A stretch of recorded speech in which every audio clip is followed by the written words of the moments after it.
পাখি গোয়াল আইলো না মোর বন্ধু সাপ জ্যৈষ্ঠে পাখি গোয়াল আইলো না মোর বন্ধু সাপ অভাগের মনের দুঃখ গেল না আবার আষাঢ় জোয়ারের পানি আইলো না মোর মনমনি আষাঢ় জোয়ারের পানি আইলো না মোর মনমনি পরানো দিনে তাইলে আইলো না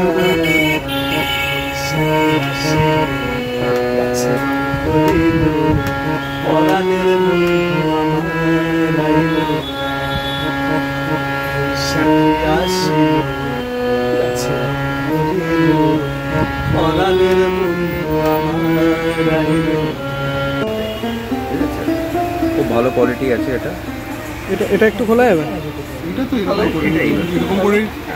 তোমরা যারা যারা মায়াপুর ইস্কন মন্দিরে গেছো তারা দেখতে পাবে বেশিরভাগ বিদেশিরাই এই ধরনের হারমোনিয়াম ব্যবহার করে থাকে নাম কীর্তন গাওয়ার জন্য, এবং এর একটা বিশেষ সুবিধাও আছে, খুব সহজেই এটা এক স্থান থেকে অন্য স্থানে নিয়ে যাওয়া যায়, এবং হারমোনিয়ামের দু সাইডে দুটো হাতল থাকার সুবিধার্থে এটা গলায় ঝুলিয়েও বাজানো যায়।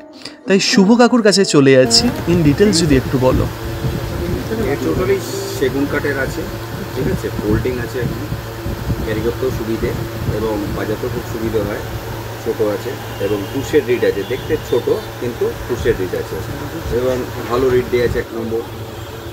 আমার বাঁদিকে লালবাজার ও ঠিক আমার ডান দিকে আছে পোদ্দারকোট, আর তার মাঝখানেই অবস্থান করছে বাবা মিউজিক্যাল মার্ট।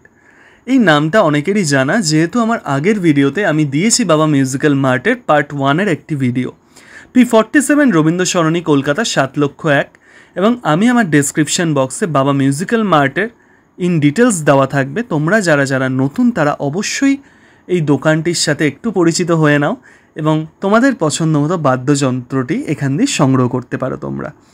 এখানে বিভিন্ন রকমের বাদ্যযন্ত্র আছে, গিটার থেকে শুরু করে হারমোনিয়াম, তবলা, সরোদ, সেতার, এসরাজ, বেহালা, তানপুরা সবটাই। দর্শক বন্ধুদের জন্য একটি সুখবর আছে, তোমরা যারা সিং উইথ সৌরভের পেজ থেকে এই ভিডিওটি দেখছো 10% ছাড়ে তোমরা তোমাদের পছন্দ মতো যে কোনো ধরনের বাদ্যযন্ত্র এখান থেকে সংগ্রহ করতে পারো। তোমাদের এই ছোট্ট ব্লগটি কেমন লাগলো অবশ্যই জানিও, আর দেরি কিসের, আজই তাড়াতাড়ি চ্যানেলটিকে সাবস্ক্রাইব করে রাখো।